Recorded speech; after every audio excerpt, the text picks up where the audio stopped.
¿Sabía usted que uno de los hechos más seguros de la vida es la muerte? Según las estadísticas, una de cada una persona muere. Yo moriré y usted, mi amigo, usted, mi amiga, también morirá. Hay una sola excepción a esta regla: si Jesús regresa antes que muramos. Si es que eso no sucede, escúcheme atentamente, todos necesitamos estar listos para morir. No hay tal cosa como la inmortalidad física, aunque muchos buscan esa inmortalidad a cualquier costo. Uno de estos días, cuando sus pies toquen las aguas escalofriantes del río de la muerte, la presencia de Dios significará mucho para usted. ¿Sabe cómo practicar la presencia de Dios a la hora de morir? Ese es el tema del mensaje de hoy. Escúchelo atentamente. Le será de gran bendición. Bienvenidos a El Amor que Vale, con el pastor, maestro y autor, Dr. Adrián Rogers, supliendo las necesidades de la gente con la verdad de la palabra de Dios, trayendo personas a Cristo, transformando vidas alrededor del mundo y ayudándole a usted a descubrir el poder del amor más grande, el amor que vale. Acompáñenos. Con nosotros el Dr. Adrián Rogers en la voz del pastor Lenín de Llanón. Qué privilegio que usted esté en nuestra sintonía. Le doy la más cordial bienvenida a nuestro programa, El Amor que Vale. Por favor, tome su Biblia y busque Génesis capítulo 50. Génesis, como usted sabe, es el primer libro, y el capítulo 50 es el último capítulo del primer libro. Estamos llegando a los versículos finales del libro de Génesis y de la vida de José. En un momento leeremos en el versículo 22... el título del mensaje de hoy: ¿Cómo practicar la presencia de Dios a la hora de morir? El hombre es la única criatura que sabe que va a morir y trata desesperadamente de olvidarlo. Creo que esa es la razón por la que algunas damas, cuando llegan a cierta edad, abusan de los cosméticos. Creo que esa es la razón por la cual algunos hombres compran autos deportivos. Tratan de aferrarse a esa juventud que se escapa y desvanece en el horizonte. ¿Sabía usted que el temor a la muerte mantiene a las personas esclavizadas? ¿Lo sabía? Permítame darle un versículo antes que leamos en Génesis. Está en Hebreos capítulo 2, versículos 14 y 15. Habla de Jesús, quien se hizo hombre, y vino a esta tierra con un único propósito, el de destruir las obras del diablo. Escuchen lo que la Biblia dice. Él también participó de lo mismo, esto es, carne y sangre, para destruir por medio de la muerte al que tenía el imperio de la muerte, esto es, al diablo, y librar a todos los que por el temor de la muerte estaban durante toda la vida sujetos a servidumbre. Piense al respecto. Él vino a liberar a todos los que por el temor de la muerte estaban durante toda la vida sujetos a servidumbre. ¿Me permite decirle algo? Usted no está listo para vivir hasta que usted ya no tenga temor a la muerte. No está listo para vivir hasta que cese de temer a la muerte. Jesús vino a librarle de las ataduras del temor. Un hijo de Dios puede sonreírle a la muerte. Eso es lo que José hizo. Deseo que leamos en las Escrituras, empezando en el versículo 22 de Génesis capítulo 50. Y habitó José en Egipto, él y la casa de su padre, y vivió José 110 años. Sin embargo, murió de 110 años. ¿Sabe? Él fue un hombre importante. No obstante, murió. Y no importa quién sea usted o cuán ilustre sea, usted va a morir. Yo moriré. La única excepción, posible excepción a eso, es si Jesús fuera a venir antes que muramos. Versículo 23. Y vio José los hijos de Efraín hasta la tercera generación. Por favor, pasemos al versículo 24. Y José dijo a sus hermanos: yo voy a morir. Esa es una aseveración fuerte, ¿no lo cree? Yo voy a morir, mas Dios ciertamente os visitará, y os hará subir de esta tierra que juró a Abraham, a Isaac y a Jacob. Es decir, Dios os sacará de Egipto, y Él os llevará a Canaán, la tierra prometida. E hizo jurar José a los hijos de Israel, diciendo: Dios ciertamente os visitará, y haréis llevar de aquí mis huesos. Lo que José estaba diciendo es: Dios vendrá. Él los sacará de Egipto. Él les llevará a la tierra prometida, y cuando lo haga, llevarán mis huesos con ustedes. No permaneceré aquí. Cuando se vayan, lleven mis huesos con ustedes. Leamos ahora el versículo 26. Y murió José a la edad de 110 años, y lo embalsamaron, y fue puesto en un ataúd en Egipto. ¿Era acaso importante esa pequeña expresión? Dios os visitará y os sacará de Egipto, y cuando los saque, ¿podrían llevarse mis huesos con ustedes, por favor? Tan solo llévenme con ustedes fuera de Egipto a Canaán. Pregunto, ¿era eso importante? Es mejor que crea que sí lo era. Recuerde que el 25% del libro de Génesis trata acerca de la vida de José. Y cuando en el Nuevo Testamento se comenta de la vida de José, ¿sabe usted qué es lo único que menciona el Nuevo Testamento acerca de José? Es algo sorprendente. Es esta oración: y haréis llevar de aquí mis huesos. Por favor, anote al margen Hebreos capítulo 11, versículo 22, y escuche lo que dice Hebreos 11, 22. Por la fe José, al morir, mencionó la salida de los hijos de Israel y dio mandamiento acerca de sus huesos. De todas las cosas que pudieron haber sido escritas acerca de la vida de José, por fe, la Biblia dice que él les recordó que un día el pueblo de Israel saldría de Egipto, se irían a Canaán, e hizo mención de sus huesos, y lo hizo por fe. Hoy hablaremos de la bendición en un ataúd de huesos, y voy a darle un bosquejo esquelético.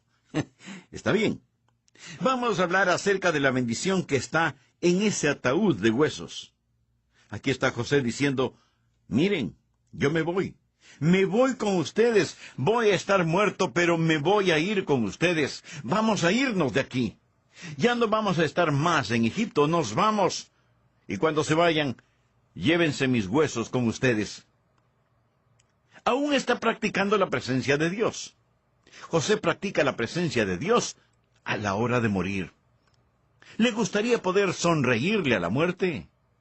Cuando sus pies toquen esas aguas escalofriantes del Jordán, cuando sus seres queridos le rodeen en su lecho y susurren, si es así como llega a morir, ¿no le gustaría tener esa seguridad que José tuvo hace tanto tiempo? Deseo poner 3 puntos en su corazón que salen de este pasaje de las Escrituras, si usted practica la presencia de Dios a la hora de morir. El primer punto: necesitamos recordar las promesas inquebrantables de Dios.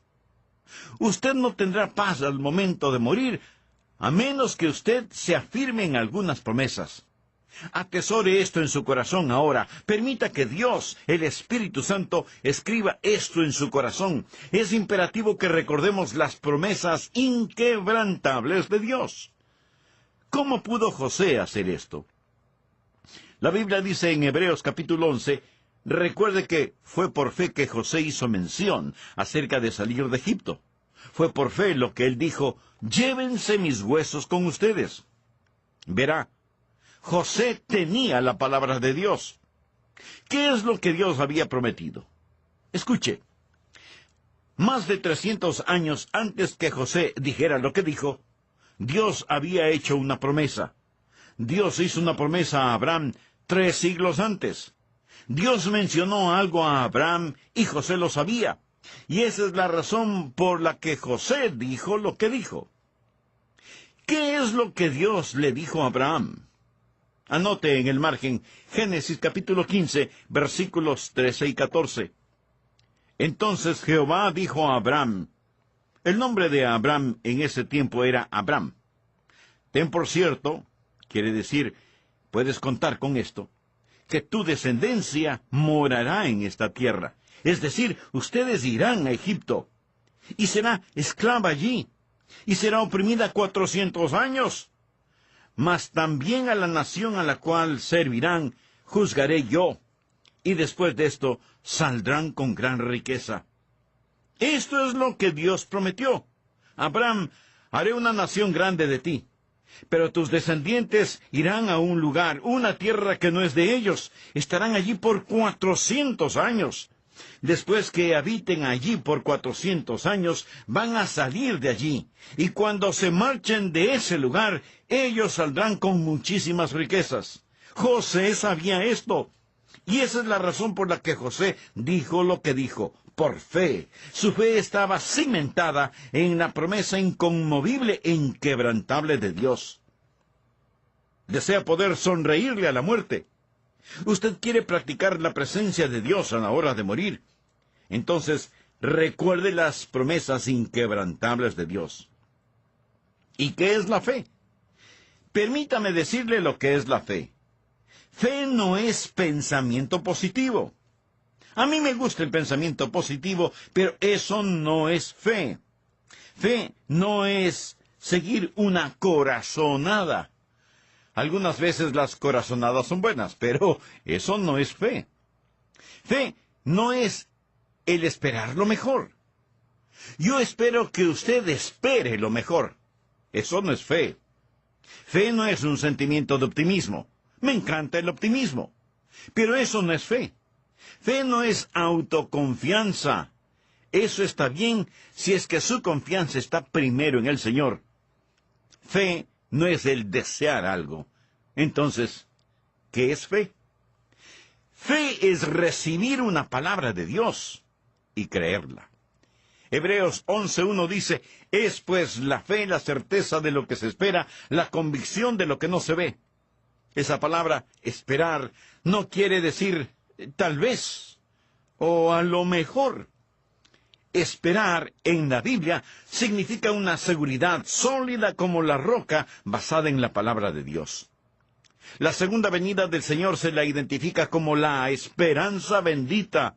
Eso no significa un bendecido tal vez o un bendecido a lo mejor. Significa absoluta seguridad basada en la palabra de Dios. Fe es la sustancia de la absoluta seguridad basada en la palabra de Dios. Dios le hizo una promesa a Abraham y Dios no miente. José, por lo tanto, al tiempo de su muerte, pudo sonreír porque él tenía las inquebrantables promesas de Dios. ¿Qué es fe?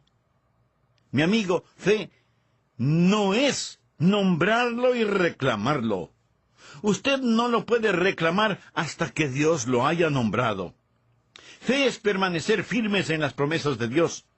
Y si usted me dice, pastor, ¿cómo es que José tuvo tanta fe y yo tenga tan poco? Pues le diré que José tenía su alma empapada en la palabra de Dios. En el pasado hubo un gran predicador, tan conocido como Billy Graham. Su nombre fue Dwight L. Moody. Él no tuvo una educación superior o entrenamiento en algún seminario, pero Moody, de acuerdo a su biografía, tuvo influencia en 2 continentes, estremeció a Norteamérica y Europa por Dios.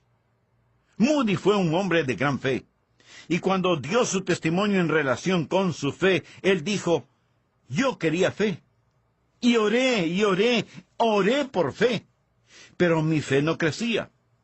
Entonces leí en la epístola a los romanos que la fe viene por el oír y el oír por la palabra de Dios. Y dejé de pedir fe a Dios y me metí en la Biblia, saturé mi alma con la palabra de Dios y entonces mi fe comenzó a crecer y crecer y crecer. ¿Quiere usted tener la capacidad de sonreírle a la muerte? ¿Quiere usted practicar la presencia de Dios al momento de la muerte? Entonces recuerde las inquebrantables promesas de Dios. Note el versículo 24, mírelo de nuevo. Y José dijo a sus hermanos, yo voy a morir, mas Dios ciertamente os visitará, y os hará subir de esta tierra que juró a Abraham. Subráyelo. Juró a Abraham. Dios hizo un juramento. Si una promesa en la palabra de Dios no se cumpliera, Dios perdería su carácter. Dios sería un mentiroso. Dios hizo un juramento y rompió su palabra. Amigo, Dios no puede mentir. Recuérdelo. Así que, ¿qué es lo primero que necesitamos recordar? Las promesas inquebrantables de Dios. ¿Lo ha entendido? Bien. Segundo, el poder inconmovible de Dios. Nosotros necesitamos descansar en el poder inconmovible de Dios. Verá, las promesas sin el poder no significan nada. Note lo que él dice en el versículo 24. Él dijo, Dios ciertamente os hará subir de esta tierra. ¿Cómo podía estar tan seguro? Porque Dios es Dios. Él es el Dios omnipotente. Permítame decirle algo acerca de la fe. Hablamos de la fe inconmovible. Hablamos de la palabra inquebrantable. Ahora estamos hablando acerca del poder del inconmovible. Verá, la fe no es afectada por las apariencias. Piénselo. Cuando Dios dio esta promesa, cuando José citó esta promesa que Dios hizo basándose en las apariencias, no había ninguna razón por la cual pensar en dejar Egipto jamás. Ellos estaban allí en la abundancia. José era el primer ministro. Ellos estaban muy bien allí. Ellos vivían una vida sin dificultad. Ellos habían salido de la tierra de Canaán e ido a Egipto debido al hambre. No había hambre en Egipto. Ellos están en un lugar de posición privilegiada. No tomen ninguna promesa de Dios para hacerla pasar por el tamiz del juicio de su razonamiento. No diga, bueno, volvamos a examinar bien la palabra de Dios a la luz de las circunstancias actuales. Era inconmovible ante el razonamiento humano. También era inconmovible ante la emoción humana. Realmente las emociones no importan cuando se trata de la palabra de Dios. En este pasaje no se menciona nada acerca de las emociones de José, de una forma u otra. Yo no sé cuáles eran, pero quiero decirle que no importaban realmente tanto. Los sentimientos vienen y van, y los sentimientos engañan. La Biblia es la palabra de Dios, y en ninguna otra cosa vale la pena creer. No consulte con sus emociones acerca de si una promesa de Dios es verdad o no. Lo he mencionado, sus emociones son la parte más superficial de su naturaleza. La salvación es la obra más profunda de Dios. Dios no hace su labor en lo más superficial. Olvídese de sus emociones. La Biblia no tiene mucho que decir acerca de sus sentimientos. Ponga su confianza en el poder inconmovible de Dios, no en su razonamiento ni en sus emociones. Se cuenta que Martín Lutero, el gran reformador, tuvo un encuentro cara a cara con Satanás. Y el diablo le dijo a Lutero, ¿tú sientes que tus pecados han sido perdonados? Y Lutero le contestó, no tiene importancia lo que yo sienta. Lo que importa es lo que Dios dice. Amén. Me gusta eso. Leí la historia de un muchachito que fue a una cruzada de avivamiento. Y en esa cruzada, el predicador predicó basando su mensaje en Juan 5:24. De cierto os digo, el que oye mi palabra y cree al que me envió tiene vida eterna y no vendrá condenación, mas ha pasado de muerte a vida. El muchacho creyó ese mensaje, entregó su corazón a Cristo y fue salvo. Más tarde, siendo ya un hombre, él dio su testimonio y dijo, esa noche cuando regresaba a casa, me parecía que Satanás estaba colgado de mi hombro, susurrándome al oído, tú no eres salvo, no eres lo suficientemente bueno, ni lo suficientemente fuerte. Tú no hiciste lo que piensas que hiciste en la cruzada. Nunca lo lograrás. Y durante todo el camino, Satanás se burlaba de mí. Cuando llegué a casa, me senté en el sofá, y me pareció que Satanás estaba junto a mí en ese sofá. Y me puse a pensar, bueno, a lo mejor no soy salvo. Mejor voy a mirar ese versículo otra vez. De cierto os digo, es Jesús quien está hablando aquí. El que oye mi palabra, bueno, yo escuché su palabra en la cruzada. Y crea al que me envió. Yo ciertamente lo creo. Tiene vida eterna. O sea, yo ya tengo vida eterna. Mira, diablo, léelo tú mismo. Él dijo que desde ese momento tuvo la seguridad de su salvación. ¿Lo ve? Es la palabra de Dios, no sus sentimientos, lo que proporciona esa seguridad. ¿Cuál es la seguridad que usted tiene de su salvación? ¿Está confiando en sus bienes materiales, o en su capacidad intelectual, o en la influencia que tiene en niveles sociales y políticos? ¿En quién o en qué confía usted para su salvación? Porque si usted no confía en Cristo y su obra redentora en la cruz, mi amigo, usted está perdiendo lamentablemente su tiempo si pone su confianza en alguien más o en algo más para su salvación. Sabe que puede tener la seguridad de su absoluta salvación ahora mismo.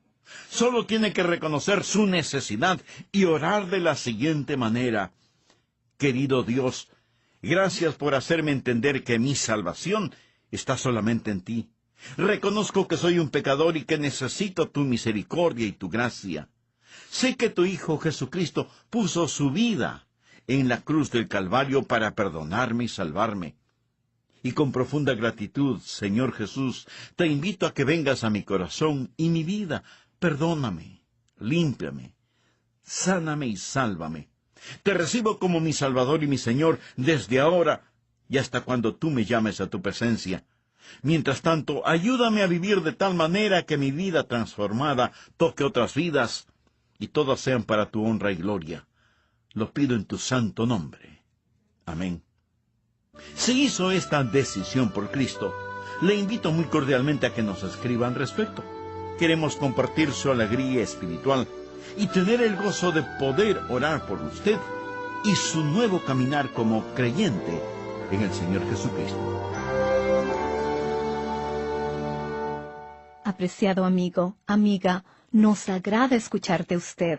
Por favor, escríbanos a El Amor que Vale, P.O. Box 38400, Memphis, Tennessee, 38183, Estados Unidos. Ahora bien, si desea adquirir el mensaje completo, La presencia de Dios a la hora de morir, en CD, para crecer en la fe y compartir la verdad de Dios con otros, este solo cuesta $6, incluyendo su envío. Puede mandar su cheque o money order en dólares mencionando La presencia de Dios a la hora de morir a El Amor que Vale, P.O. Box 38400, Memphis, Tennessee, 38183, Estados Unidos. O llámenos gratuitamente dentro de los Estados Unidos al 1-800-647-9400. Cuando llame al 1-800-647-9400, se le atenderá en español. Hallará la serie completa, Cómo practicar la presencia de Dios, compuesta de 5 mensajes, en nuestra página, elamorquevale.org. Sabe, nuestro mayor deseo es compartir la verdad de la palabra de Dios y ayudar a personas en su ciudad a llegar al conocimiento de Cristo Jesús como su Señor y Salvador. Por ello, permítanos mencionar que sus oraciones y aporte económico nos capacita para compartir el amor que vale alrededor del mundo. Si nuestra programación es una bendición para usted, en oración considere asociarse con nosotros. Ningún donativo es demasiado pequeño para el dador de toda buena dádiva. Sabemos que Él bendice toda ofrenda y dador que contribuye para proclamar su palabra. En agradecimiento por su ofrenda de amor, al solicitarlo, le enviaremos el excelente folleto del pastor Adrián Rogers, El Espíritu Santo, su mejor amigo. Dentro de los Estados Unidos, puede hacer su aporte al llamarnos al 1-800-647-9400 o sírvase visitar elamorquevale.org. Estamos gozosos porque sintonizó nuestro programa. Oramos que este mensaje le haya bendecido y ayudado a comprender más que Jesucristo es verdaderamente el amor que vale.